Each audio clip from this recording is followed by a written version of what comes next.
Hello, hello, hello to all of my amazing brand new listeners and viewers out there. My name is Lucas Hine, and I am the host of this amazing podcast called the Realty Time Podcast. A little play on words there. And I'm just over the moon as I have these sayings I just say over and over and over again. And I just keep saying, over the moon with excitement instead of so excited just because I can't find the words. Well, anyway, this show is an interview show like so many others out there, except I am focusing on real estate industry leaders, specifically local ones to the Rochester, New York area. And hey, I'm just gonna do this and just see where it takes me. If I can get some regional leaders from the upstate New York area and even some national leaders, I'm not gonna turn anybody away. But the cool thing is I started this thing with a colleague of mine about a year ago. Her name's Mary Corcoran. So if she's listening, shout out to you, Mary. You really helped me kind of get started and feel comfortable interviewing people. And I appreciate you more than you know. Mary is a veteran in the business, and she's actually my office's productivity coach. So her and I did this interview show thing together. We called it something a little bit different.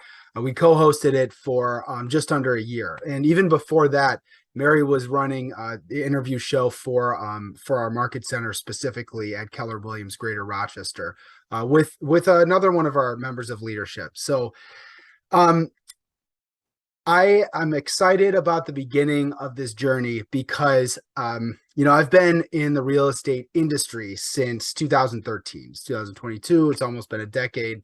I started out in this real estate industry as a mortgage professional. Mortgage industry is interesting, suffice to say, and it's different, and yet you deal with a lot of the same things. And it wasn't until I read the good book written by Gary Keller called The Millionaire Real Estate Agent, thinking that I was just going to apply those same principles to being a mortgage loan officer, did I then discover that selling real estate was where my passion was, being in the real estate industry, helping people buy, sell, and invest. And now I've ventured into coaching, and I am just this is where I want to be. This is where I'm meant to be. And I find real estate industry leaders very interesting. It's part of my coaching journey. I like to ask questions to the real players out there, the ones that are just really crushing life. So I really hope you enjoy this interview. My first interviewee is none other than Mark Siwiec. Mark Siwiec has been in the business since the late 1980s, and he's going to take us down his journey of his origin story. He's going to take us down right how he got started in the industry and how he got to be where he is today. And right now, he runs a team of several agents, several members of his administrative staff, and right now he's exceeding what he did last year. And last year, his team closed $82 million in the greater Rochester area. And I think I can't remember somewhere in the interview, he said he's up something like 17% year to date. I might be screwing that percentage up, so please forgive me. I haven't gone back to listen to it just yet. So without further ado, here's the interview. Hope you enjoy.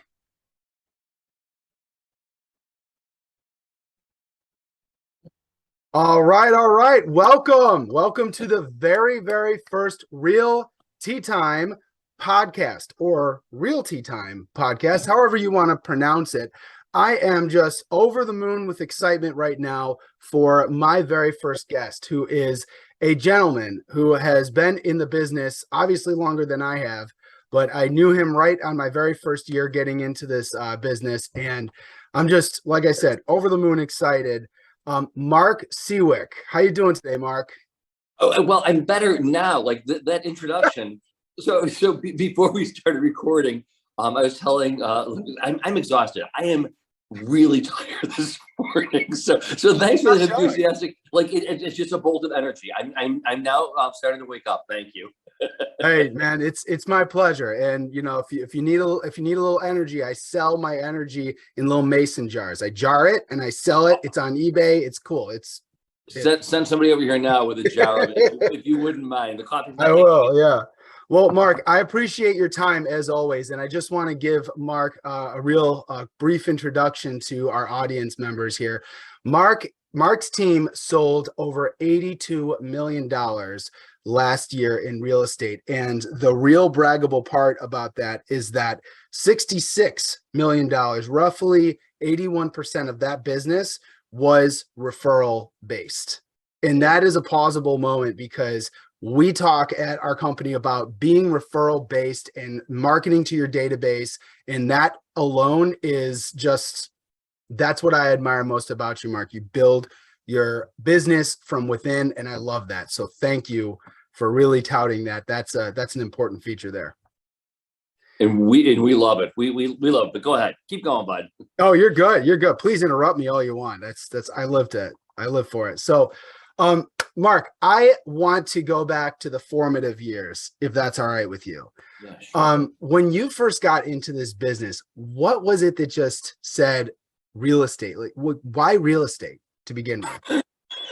I wish I could give you some like profound answer, some like this is my destiny or my calling, or there was a vision that came to me late in the night. The reality is I was the first person in my family to go to college. I did not realize or understand, I did not know that college was supposed to be a means by which you're creating sort of a future source of income. You're supposed to develop your career. As a result, I had no idea. So I get my degree from the University of Rochester in political science.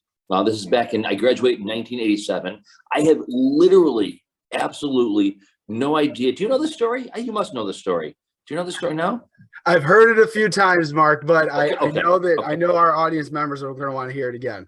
Okay. So I get a degree in political science. I don't know what I'm going to do. I get a job with the state health department doing what I think is HIV counseling and testing. And it turns out I'm actually, on the first day that I walk into the office, I'm given a notebook and I'm told, go and talk to this guy. And I'm like, okay, well, what do you want me to say to him? I'm telling him that he's got gonorrhea, and find out everybody that he's had sex with in the preceding 8 weeks, drive around town, tell all those people that they have had sex with somebody who's gonorrhea, and get them in there for testing. And I'm like, oh, okay, I can do that. And I did that for a year. And the entire time, I knew every drug dealer in town. I knew every prostitute in town. And the entire time I'm driving around in my very fancy 1987 Nissan Sentra, wondering like what went wrong, because all these dreams that I and all these aspirations that I had as I was growing up, none of them came to be. So so I looked around, who around me is successful and how do they become successful? And everybody that I saw at Low and Good Realty, they were driving these Jaguars and they were like running in and out of the office in tennis skirts and gold bracelets and all this. And I was like, well, they seem very successful, and getting a real estate license doesn't seem that difficult. And so I got my real estate license. Wow. Okay. So there's a lot to unpack there. So you graduated college, you're like, all right, maybe I'm not so sure that this career path is the right career path for me based on, obvious upfront experiences that you're like, all right, maybe this is just not what I signed up for. So you saw what was possible from others and you said, why not me? Yeah, that's it. That's it. I mean, really, like if it wasn't real estate, I literally don't know what I would have done if my career in real estate hadn't taken off. I mean, I probably would have ended up at Wegmans bagging groceries. So I didn't know what to do. Gotcha. Okay. So you got your real estate license, and did you choose your brokerage right away? Like, what did you choose your brokerage based on? Because we all need to partner up with a brokerage, right? Yes. So as I had mentioned, there was this brokerage, Garrow Low and Good had a brokerage at the time. It was a boutique firm. There were about 25 or 30 agents, and they were located on East Avenue. And I was living in the Park Avenue neighborhood. They were located, my apologies, on Park Avenue. I was living in the Park Avenue neighborhood at the time. And literally, like, you would just see these like Jaguars, like, that was like the car of choice amongst the agents. and like all these Jaguars just pulling in and out. And I was like, well, and it looked very, very, very fancy. So I was like, okay, well, let me go there. And it was really based on nothing other than that. So Gotcha. So when you first got into the business, you picked where you were. It was for a good reason, for a good cause and whatnot. But when you first got into it, how did you start generating leads off the bat? you know what? Let me just back up because it is important. I'm fearful if I don't just digress for a moment. Please. Gar- so I've been doing this now for 31 years or thereabouts. And so one of the takeaways, an hour from now when we're finished up, I would love for people to think about, some of the takeaways. One of the takeaways, find yourself a mentor. Mm, So incredibly, incredibly important. Gar was so great to me. I had no money. And he was a clothes horse. He just loved clothes. But unfortunately, he's about 5 inches shorter than I am. But okay. like 3 times a year, 4 times a year, he would just give me 3, 4 suit coats. And like the sleeves would always be up here on me. But I would take the suit coats and I at least had something to wear. And he put his arm around me and um, he really believed in me and he just walked me through the ropes of how it is to become a better agent. Wow. If I was fortunate enough to have a good lead or a good opportunity in an expensive home, again, I had a Nissan Sentra and I didn't think that it was going to look great. So I would just turn around like, Gary, I need the keys to the car. And he was driving a Jaguar. And so, I'm like this 28-year-old kid pulling up in this like souped up Jag. And I would show up and at least I had like a suit coat and he was just very, very kind to me. And I actually had a moment this past February. Garlone Guth was very helpful to me. A woman named Diana Boucher. She and I partnered together for a couple of years, and she helped me to get started. And then Julie Holzbach was another agent, and I hadn't seen them in a long while. And I picked up the phone, I called the three of them, and I said, "Listen, I am in part successful today as a result of the fact that the three of you Mm, put your arms around me and helped me and mentored me." And I took the three of them out to dinner, and we had a great meal, and it was just very, very nice. It was a really nice opportunity for me just to look the three of them in the eye and just give thanks and convey my gratitude. So for what it's worth. yeah, I love that because I like to ask when agents get started and they find themselves successful, whether it takes a while or they find it quickly. I like to ask what kind of training you plugged into. And your story about the mentorship is really powerful for me because I had some mentors right in the beginning, and it was because of the training program that I plugged into when I first got my license. Besides like the direct mentorship, was there training that you were able to, like, classes you No, could go to or whatever? no, nothing. This was, I mean, this was the turn of like, the horses and buggies were the means of communication or transportation back then. Right. Like, the real estate world in the business was very, very, very different. This is 1990, so we're going Right. back, 30 years. And so, so much of what it is that we're accustomed to today didn't exist then. So there were no training classes whatsoever. But I did have people around me who were, so yeah.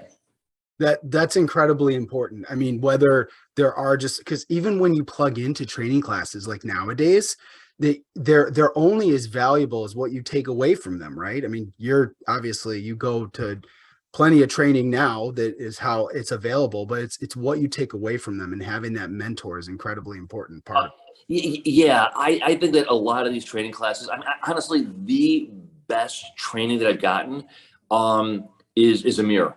And what I mean by that is, um, I think that people who are successful are very, very, very self-reflective.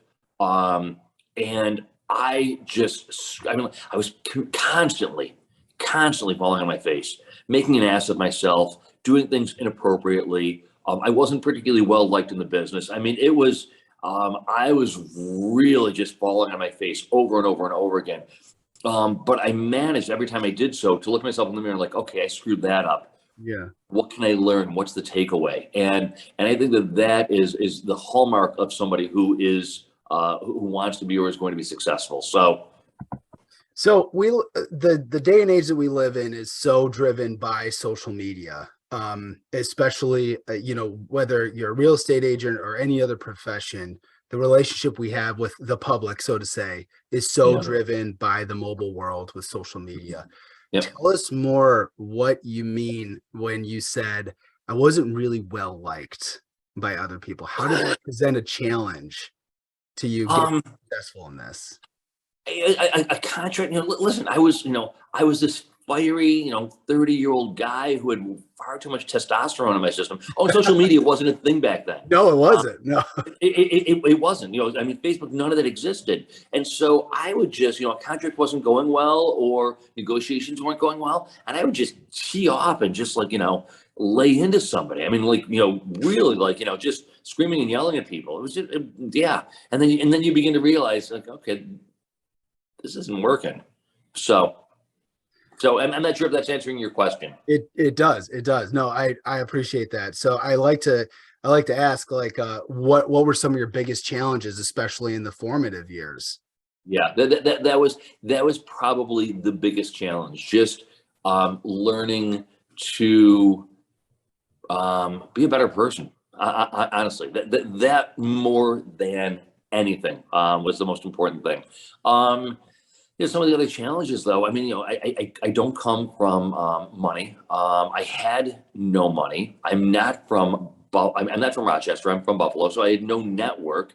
And this is a time, the mid '80s, late '80s, Mhm. where I'm an openly gay man. When at that point in time, wasn't so cool. I mean, the world that exists today is a very, very different world. So I had a lot of challenges. But one by one, I think that as a result of just starting to create relationships, and nurturing those relationships and growing those relationships and growing a community and growing a database, and feeding that database, that is what really more than anything.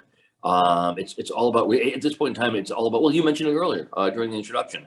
81% of the business last year was referred to us by previous clients who are referring family and friends. And that's because we take relationships very, very seriously.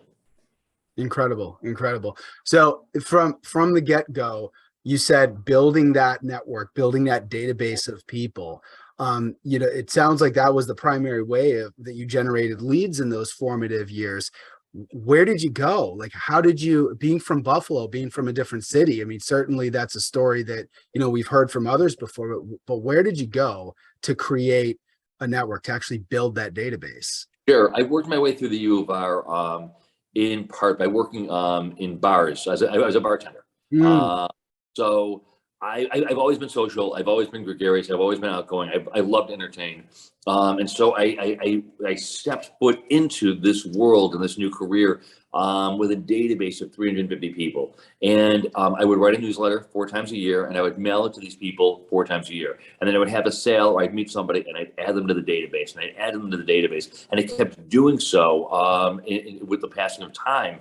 And the database became larger and larger. But then yeah. also, in my world, I was deeply passionate. I remain passionate about, but not nearly as involved as I was. But I deeply passionate about politics. So Mm, I became involved in democratic politics here in town, and that was great because suddenly, as you're helping a candidate to raise money, you're suddenly finding yourself in a room with well-heeled individuals who have deep pockets and fat wallets, and it was a means, a democratization, if you will, by which I was able to start to interact with and find myself introduced to people who I wouldn't have met otherwise.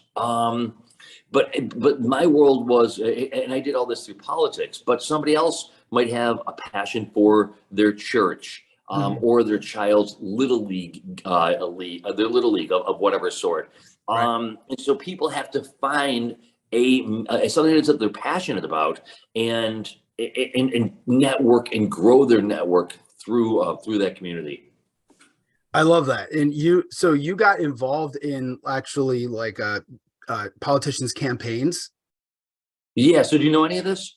No, I don't know. I did Uh, completely, I don't so know so anything about it.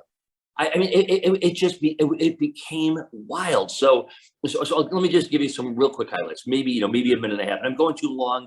Just stop me. Uh, So I did the first fundraiser I ever did. I raised $350 for a woman named Rachel Heading, and she was on the school board and she was running for re-election. And I raised $350 for her by literally roasting hot dogs and hamburgers in my backyard. That allowed me the following year to lobby the Rochester City School District to prevent the U.S. military from recruiting in our school district until that time, when it is that the military did away with Don't Ask, Don't Tell, which was including gay men and lesbians from the military. We became the first city in the country not to allow the U.S. military to recruit. And I'm like, I'm like 30 years old or something. Like, how the hell did that happen? And I'm invited to, and then all of a sudden, I'm invited to a dinner. Nobody wants to show up to this dinner because this guy's running for state attorney general. And there's 6 of us at the dinner, and it was a terrible dinner. We're getting ready to depart. And I said, but Mr. Spitzer, I don't know where it is you stand on 3 issues and suddenly I became very good friends with Elliot Spitzer, and I became his money guy here in town. I raised all of his money. My partner Duffy, as a result of that, became Secretary of Education for the state. I got a call a short while later from a guy named Chuck Schumer, who is a congressman that I knew in New York City. Hey, I'm running for US Senate. I'm coming into Rochester. I became Chuck's guy here in town. I started driving him around, raising his money locally. We asked Bob Duffy to run for mayor of the city at my dining room table. Bob remains one of my closest friends today. So, and it was really interesting because all this started because I was a bartender. And I had this database, and I used the database to start raising money, and I was successful at it. But then, because I was successful there, I had a larger database because I was meeting people as a result of politics, and I added to the database, which ultimately ended up fueling my real estate career. And then I had a little bit more money, so I was able to do more extravagant fundraisers, which then helped me to grow the database. And then it just became this cycle in which it just got bigger and bigger and bigger and bigger. So that's incredible. So you followed your passion for local politics, and you followed through on causes that were important and you believed in. And as a result of that, your vehicle of real estate grew. Yes. And again, for me, it was politics. Not everybody's going to be not everybody's going to be interested in politics. Maybe it's animals or or dogs or the little league team, as I said. Get involved with the PTA. I mean, just find something and become passionate about it. So I mean, I was on the board of the RPO at the age of 30 because I love music, and suddenly I started meeting these well-heeled individuals, and they're like, "You like music and you seem like you're organized. Why don't you join the board of the RPO?" And I was like, "Oh, okay." There's this blue chip board here in town at that point in time, which I was able to, meet more people and more interesting people and more influential people, and it just keeps getting bigger and bigger. So you get the sense. Absolutely. And I love that you said that. I'm a frequent RPO goer. My wife is a classical musician, so we go as often as we can. Oh, I didn't know that. Yeah. Well, what's your instrument? My instrument, my instrument. I was gonna say, don't ask about my instrument. So my wife's instrument is classical flute, and she also plays piano and organ professionally. Oh, that's great. I'm crazy about Rebecca Gilbert, who's the principal flautist up at the RPO. She's great. Yeah. Her, where are you taking us, bud? Interactions. All right, where are we taking this here? We're going down a bunny hole, but that's important. We go down bunny holes. And oh my gosh, what you're saying resonates so strongly with me, because whether I meet with somebody who is thinking about getting into real estate, who's just like the gym rat and they are a personal trainer on the side, boom, example. You have a network. It's already there. It's natural. It's organic. Grow it from what you're passionate about. And dude, everybody needs to buy, sell, or invest a house. Yes. There's so much money in it too. I think part of the problem, though, is that it's one thing to create the database, but it's something completely different to then take that database and do something that is beneficial to your career. And so you've got to make the database aware of the fact that you're a real estate agent. Yeah. And I'm always shocked. I get these mailings, individuals who are mailing to the house, hey, I'm a real estate agent, I can help you, and here's your horoscope for the month of May. Okay. What the hell does that have to do with, like, or here's, like, here's the recipe of the month. I'm like, what? So, if you're going to nurture your database, do so in a way that, like, has something to do with real estate. And provide, I think, provide something interesting to your database, something that is informative. So I write a blog, a couple times a month. I've got the podcast myself. We're doing YouTube videos, and I do a newsletter several times a year. Provide information. It's out there. Lift it from the internet, and just provide that. Feed the database. So so I had a Brighton mailing address for a while, so I was a recipient of there we go. your quarterly, and I read it. Where did you get your writing skills from? I went to Canisius High School in Buffalo, and on the first day that you walk into this Jesuit high school, they hand you a notebook and metaphorically, they hand you a notebook and a pen, and every single day you're just reading and writing and reading and writing and reading and writing. And when 4 years later, you walk out the door, with your gown and cap, and you hand the pen and the notebook back to them. But I would look back and like, it was insane. You would read 4 plays by Shakespeare every year. You would read the Iliad. You would read the Odyssey. You would read Sophocles. Dostoevsky. Like very, very, very serious stuff. It was a great school, and I didn't realize. You don't realize, that you're suddenly becoming a better and a better and a better writer. But it wasn't until my mid-30s, I think, that I realized that I actually like to write. I love to write. So that's just a nice skill to have when you want to communicate with people. Mm-hmm, mm-hmm. And definitely shows through with the way that you write.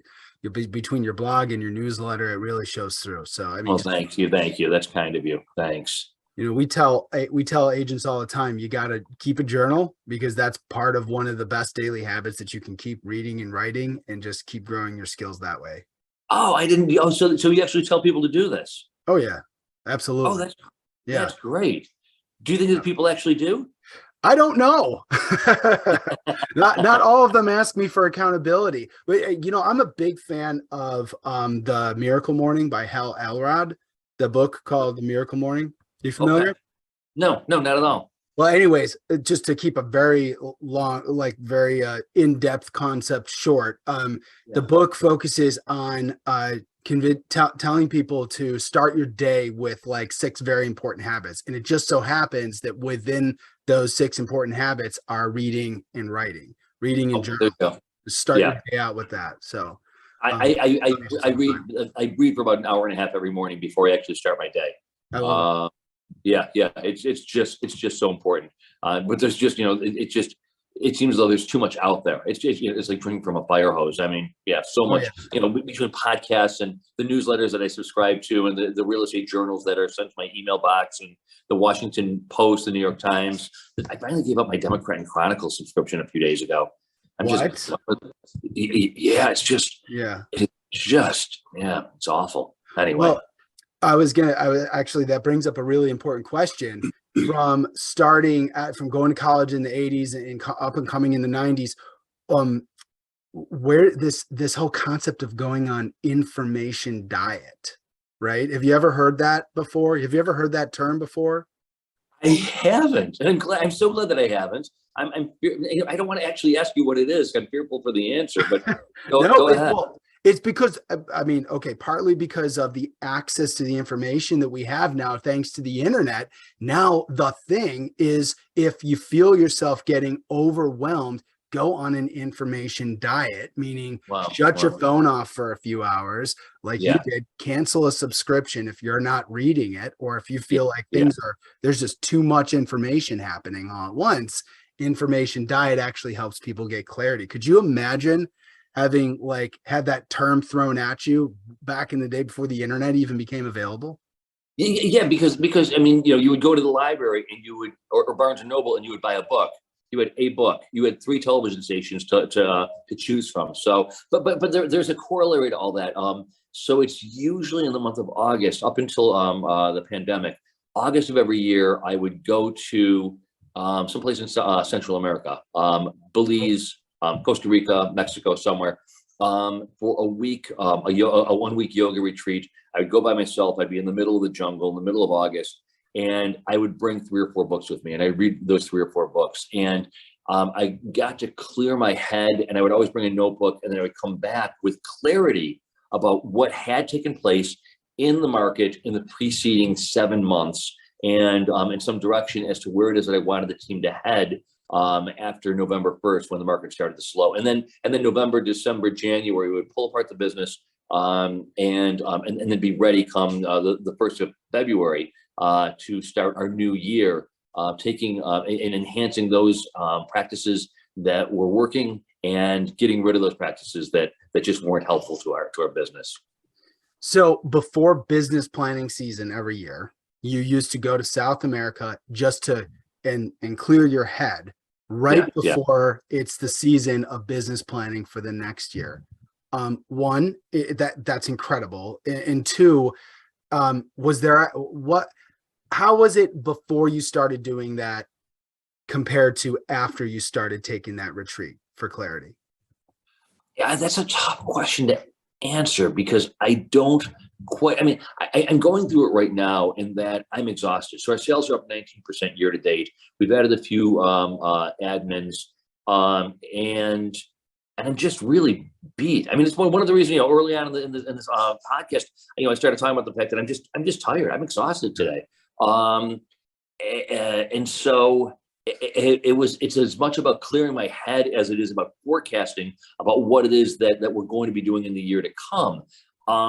I think that well, first of all, I don't think that I needed to get away back then in the way that I do today. I don't think that I need to turn it off or clear my head. I didn't need to do so then in the way that I need to today, because there's just too much coming at me. And I'm also going through a change in my business, in that I'm becoming less and less of an agent and more of a CEO. So I don't work with any buyers any longer, and I'm giving away any listing $350,000 or less to members of the team.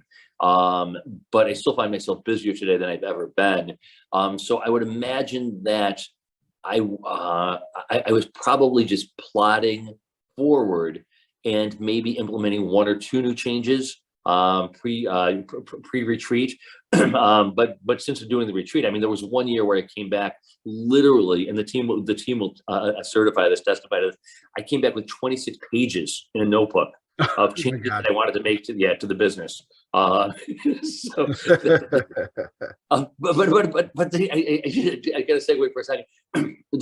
Nicole, our operations manager, she's been with me for almost 13 years. Josh has been with me for more than 12 years. Mark Crandall's been with me for 12 years. Yvonne's been with me for 8. Marissa's been with me for 6. Aaron Duffy's been with me for 6, and like longevity. And so no matter what it is I'm throwing at them, they seem somehow or another willing to take the ball and run with it. So that I know a few of them personally, and their loyalty to you is fierce nonetheless. So you created an environment where they'll follow you wherever you go. Did I misunderstand? Did you already have a retreat this year, or do you have one coming up? I don't have one coming up. And I actually, later today, starting at noon, Inman has a conference. I was thinking of going to Las Vegas. Well, my mom is in town. She's in the other room. She's been in town for the past 5 weeks. Oh, nice. Mom's leaving tomorrow. So I'm going to spend the remainder of today with her. So I didn't go to Las Vegas to the Inman conference, but at noon today, I'm going to log on, and I'm just going to, I think I'm going to take probably the next 4 or 5 days. I'm going to watch the Inman conference, which is being telecast. And then tomorrow I'm going to probably go to Aurora, New York, and spend 4 or 5 days in Aurora, just sort of breaking away. And then we got a place on Keuka Lake later this month. I'm going to do my first ever staycation down there for 5 days. First ever staycation. Yeah. And I'm going to tell everybody that, I'm in Antarctica or something where I can't be reached. Otherwise, because I'm just an hour and 10 minutes away, people will tend to try to reach out to me. So, yeah. I'll bleep out this part of the podcast. So if anyone's listening, you can't find Mark. He's in Alaska. It's in the wilderness. You mentioned books a few times. You're an avid reader. You always have been. You take 3 or 4 on a vacation. What is the book or books that you gift to people most? I'm not sure. Can I answer a variation of that question? Of course. My recommendations for best business books. Anybody Yes. listening? So I happen to, so almost everybody listening to this will have read A Millionaire Real Estate Agent. That to me, I happen to just coincidentally, 15, 20 years ago, I was at Barnes and Noble or Borders or something, and they've got those large tables. And on the table, there was a book. I was like, oh, this is really interesting. It was a book called The Millionaire Real Estate Agent, written by some guy named Gary Keller. And I picked it up. And it was remarkable. I'm reading, I was like, oh, I've done this stage, and like, oh, I've done this stage, and like, just very intuitively, like, wow, like I'm on stage 6, maybe I'll get to, level 12 at some point in time. So that's a great book, and I'm sure that everybody has read that.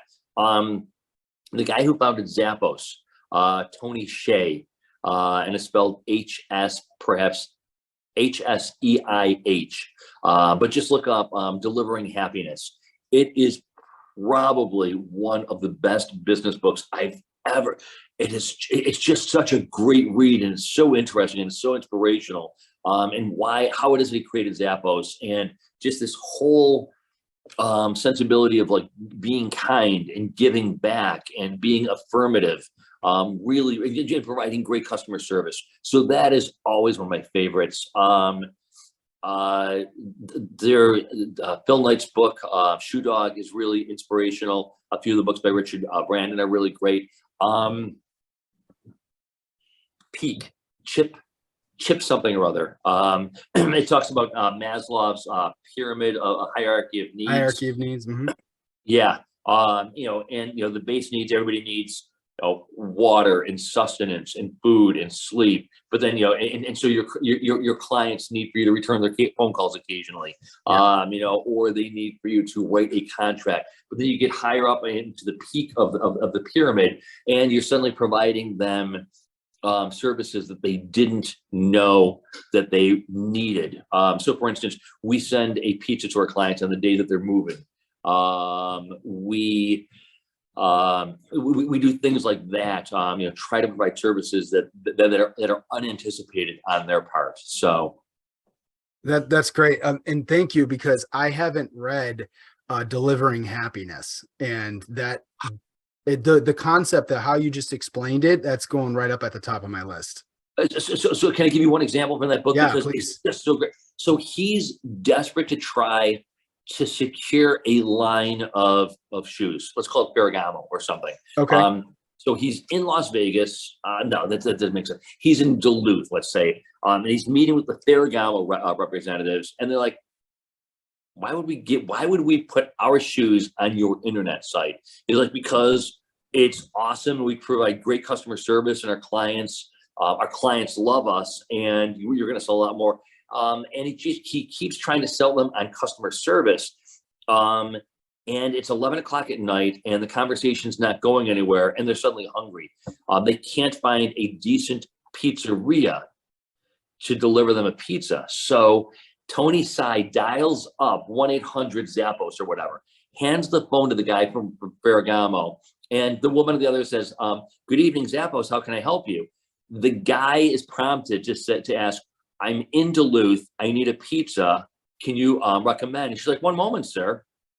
And she finds like a great pizzeria, gives him the phone number. Is there anything else I can do for you? No, that's it, hangs up. It's just the level of service they provide. It had nothing to do with shoes. Wow. And the guy from Ferragamo is like, that's the kind of service you're providing? Absolutely, you can have our line of shoes. And it's just such an inspirational story. I mean, we get calls like this all the time. I mean, we got a call a while back from a guy, Mark, I need to get my dog groomed. What's the name of a good groomer? I'm like, I don't have a dog. I have no idea. So this is all through Facebook. PM. He PM'd me on Facebook. And so I had a new employee at the time who laughed at it. I was like, yeah, right. I was like, no, we're absolutely going to answer that question. So 3 days later, we get like this photo, like, Fido with a bow or a ribbon or something, or a bow tie, had just had this great grooming experience. And now we got a customer for life. So Amazing. And please note, all the listeners out there, we talk a lot about being the real estate economist of choice for our database. And I'm going to level that up for a second based on Mark's story. And I'm going to say we're not only the real estate economist, we're actually the neighborhood experts too. So when somebody reaches out to you to know where a local business is, heed to the call. That is definitely in our line of work. We're in the customer service business. Yeah, we just recently had to tell somebody how to access the train station downtown. We're constantly being asked, what's a great restaurant? That kind of stuff is really, and so actually, as I'm thinking about the next 4 or 5 days and where it is that where I think I might be headed in terms of business, we're very, very, very good at the macro right now. We email to a database of about 60,000 people several times a month, whether it's a video or whether it's one of my blog posts or a newsletter. I've got a great very vibrant social media presence, specifically on Facebook. We've got the podcast that goes out. We have 250, 300 clients to join us at a Red Wings game every summer. We deliver 2,000 pies the week before Thanksgiving every year. We're great in the macro, and we're good in the micro. Like we drill down, we really do take care of people in the micro. But one of the positions that I'm thinking of hiring this coming January is somebody to take care of the micro more and drill down to the micro. Somebody who can take my database and feed it to a program so that anytime anybody in the database is mentioned in the newspaper or on social media, this employee will get dinged. John Smith's son, Billy, just hit a triple in the Little League game, so that we can then write a note saying, congratulations, heard about the triple, so happy for you and the family, hope you're doing well. And that's where I want to start to take this. The video has been really, really great the past 9 months, and that's really taking off. But it's great, again, in the macro, but wanted to drill down and really be able to sort of look at clients more personally. That's really where I see where I want to take this, and I think where it is that we're headed. Awesome. How close are you to finding that person? I mean, this is just a concept that I'm going to be starting to think about over the course of the next few days. I mean, I got to get for Yvonne. I've got to get an assistant for Nicole. I've got to hire this position. I think I need to hire a content creator. And then I'm starting to recruit agents to the team. We're just going to start to do all that. So these are some of the concepts that I'm going to be thinking about over the course of the next 5 days as I try and clear my head and find some space. That's awesome. I heard a guy on Shark Tank, the guy they call Mr. Wonderful. I don't watch it too frequently, but I heard him say there's one of the investors on Shark Tank. His nickname's Mr. Wonderful. I can't for the life of me. He's an important guy in business, but I just can't remember his name. So anyways, he said that there was, because you mentioned content creators, and he said that if he could go back in time and give himself some advice, he would not, in his businesses, he would not have snubbed the art students so much, or the graphic design students, or the promoters so much, because those are Kevin O'Leary. Thanks, Anthony. I was going to ask somebody, find out who this guy is. Yeah, so, Kevin O'Leary. I got to give him credit where credit's due. He was impactful. I used to watch that show a lot. So he said he would not have snubbed them so much because those are the people that have a creative bone, that know how to create content and promote the brand, especially in this day and age when the brand gets promoted through this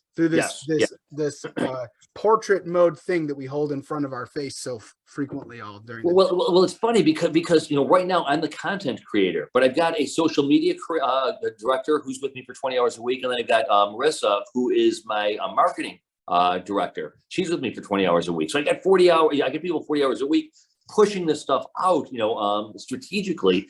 But it's just I'm getting busier and busier, and I've got to think about, okay, what's the blog that I'm going to write this week, and what's the newsletter that I'm going to write this quarter, and what's the video that I'm going to put out, and what I'm going to talk about on the podcast this week. And then on top of that, I'm like, oh, by the way, I need to also recruit agents, and I need to mentor those who are on the team, and I need to look at finances, and I need to actually start selling some real estate. Oh yeah, I got to sell real estate on top of all that. You got to sell some real estate on top of everything else. So it really is just getting to the point where I've got to start to get more and more people out. So anyway, that's awesome.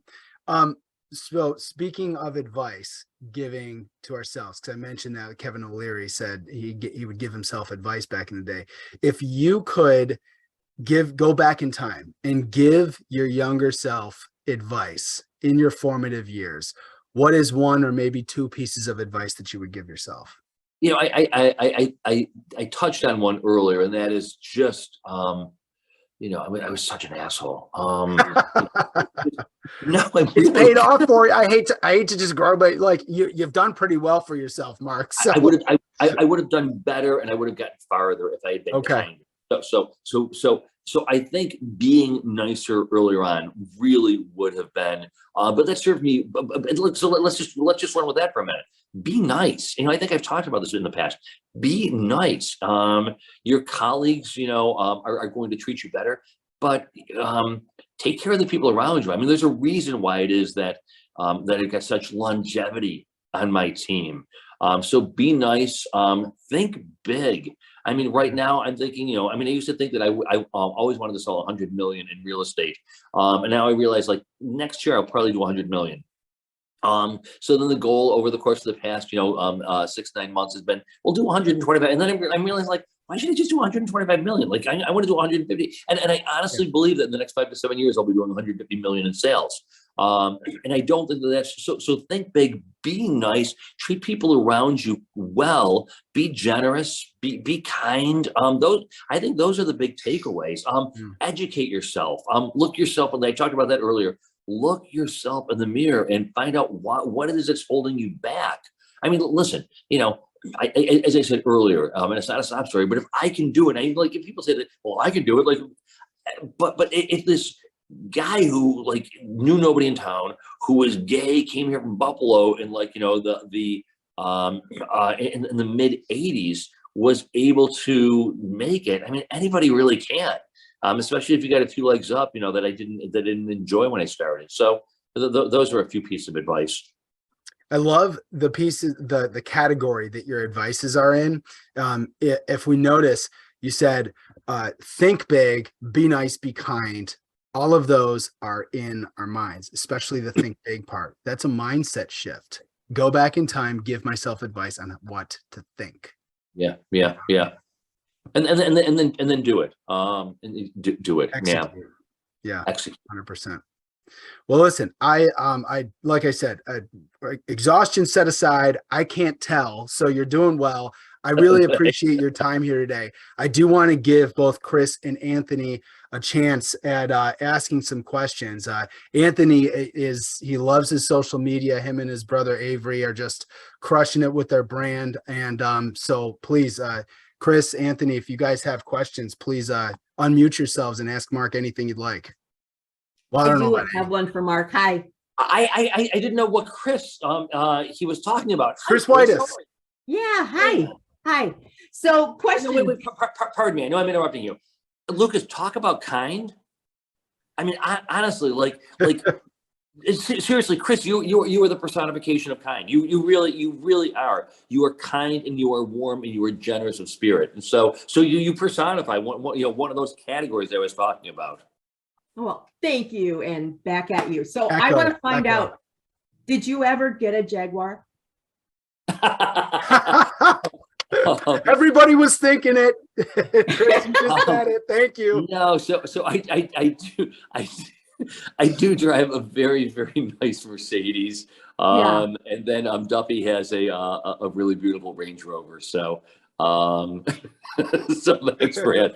But you know, Chris, I think you know me a little bit better than most. But you know, and you know the backstory. But I mean, I don't take any of it for granted. I mean, you know, I've got this great car. We've got this great car. We've got this great house in the city. I've got 125 rental units in and around the city. You know, that are all in beautiful condition. We've got our place in Cuca. We've seen 40 some property or countries around the globe. I mean, you know, all the dreams that I had as a kid, they've all come true. And it's just, you know, it's because of some of what we've been talking about the past 45 minutes. And I'm really grateful for the opportunity. You know, I know it's trite. And I know a lot of people don't necessarily feel this way, but I truly believe that the American dream still exists. the American dream is alive and well. I think you might have to work harder today to enjoy it, or to get ahead. But the opportunity still exists. That's awesome. And speaking of kind, your partner Duffy, I've met him a few times and I've had the honor and privilege. And you mentioned in your email you guys have been together for 25 years. How integral is having a really supportive partner in your success? I don't know why oh God. We're getting mushy for a second. Yeah, no, we just celebrated 25 years. Congratulations. A couple of weeks ago. I mean, he is just, well, Chris, you know him. I mean, God, he's just the nicest man. He's so patient, and I wouldn't be where I am. I would not be where I am today if it wasn't for Duffy. I mean, there's no two ways about it. Hands down, I owe an enormous amount of his success to Duffy. He's just been such a great teacher and mentor. So that's awesome. Well, Duffy, if you're listening later, you rock. Can't wait to see you again, man. You're very, very nice. But Duffy, one of the great things about Duffy, he's never listened to any of my podcasts. I used to be on the radio. Never listened to that. He's never read a newsletter. And he's just like, yeah, Mark, whatever. Could you pick up your dirty underwear off the floor? He's just like, he's great at keeping me, keeping this very healthy ego. He's very good at keeping it contained. So that's hilarious. Just pick up your underwear, please, whatever you do. yeah, exactly. So, Chris, did you have any other questions? Nope. As Mark said, I know him and his business and his ethics, etc., very, very well. And Mark is so kind to everybody, and a whole bunch of my friends know him very well, and they're so happy to say that they do. And the same with Duffy. So thank you. You've got a good gang. You got a good crew. I do. And you're always doing fun things and interesting things and going places. And yeah, you're very, very fortunate. That's one of the great. The sales and the money, all that is great. But what if you don't have great people around you in which to share? I mean, that's yeah. So makes a difference. It makes a difference. And I'll tell a quick story before we wrap up here. My experience getting into the business of real estate actually was with mortgages. And when, and this is a kindness story. So when I first started, I was at a bank called Nothnagel Home Securities. And that bank was the in-house bank of what formerly was Nothnagel Realtors. And one of my stations happened to be the Brighton, New York station that Mark was in. And I don't want to say anything negative, but when I went into the place, let's just call it was a neutral experience. At least the energy was a little quiet, right? The day that I first met Mark, it was a day that the manager had brought in tacos for Taco Tuesday or something. Mark came over from his office and chatted me up for 10 minutes, and just the energy transferred. And this is the end of the story. I had a better day that day. Oh, Lucas, that's very, very kind. I thank you for saying that. That's very, very nice of you. I don't, you meet a lot of people. I didn't expect you to remember that, but that's very, very nice. That kind of reinforcement is helpful. So, that was it's so interesting. And, we've got, great friends over at Howard Hanna, and I think it's a great organization, et cetera. But, the energy in that place wasn't. So, and again, I so love, the Keller Williams experience, and the, and I still experience today. I've been with Keller Williams now for 3 years, I think. And the energy is so different, so very, very, very different. And I love that. And I find it just, really engaging. So anyway. Yeah. And no matter where you pick as a real estate agent, you got to pick an environment where the energy is agreeable with yours, man. That is just so incredibly important. Yeah, exactly. So, Mark, thank you so much. Any parting thoughts, any parting wisdom that you might pass on to our listeners today? No, be kind, be nice, work hard, dream big. Set down the remote, pick up a book, And just, yeah, actually, yeah, yeah, this is all possible. It's all possible. Do it. Just go out and do it. Just go out, just finish watching, listening. If you're watching, listening, and then just go make your dreams come true. Like, this very moment, stop watching, stop listening, and just go out there and just make today, the first day in which you're going to just like crush it for the next 20 years. I love it. Thank you so much again. All right. Thank you. Yeah. And there you have it, folks. That was really eye-opening. I knew a lot about Mark going into the interview, and I learned just so much more about him and his journey and how he got started and how he started building his network, not even being from the area. Just what an amazing story that he told. And if you're local here and you ever have the opportunity just to introduce yourself to him, please do, because he is one of the kindest, nicest guys that you will ever meet. And he will most certainly give you his 2 cents on the real estate industry. Just a little quick note. I hope that it was noticed that I record my interviews live, and I put out a Zoom link to basically my local Keller Williams office. So if there's any listeners out there that would like to have access to any of my live recordings to be able to ask my interviewees questions, please send me a message somehow. Like, you can just Google my name, Lucas Hine, and you will find all my contact information, cell phone, email, website. And then if you send me a private message through YouTube, I'll definitely give you access. All right, listen, I hope that you all enjoyed. I am just, I'm over the moon. I'm just over the moon with excitement. I got to stop using that phrase. I've got a lot of energy right now because, again, I love interviewing top people. I love learning from them. I love learning what they've done to get to where they are, and I look forward to the rest of the year's episode. All right, have a good day.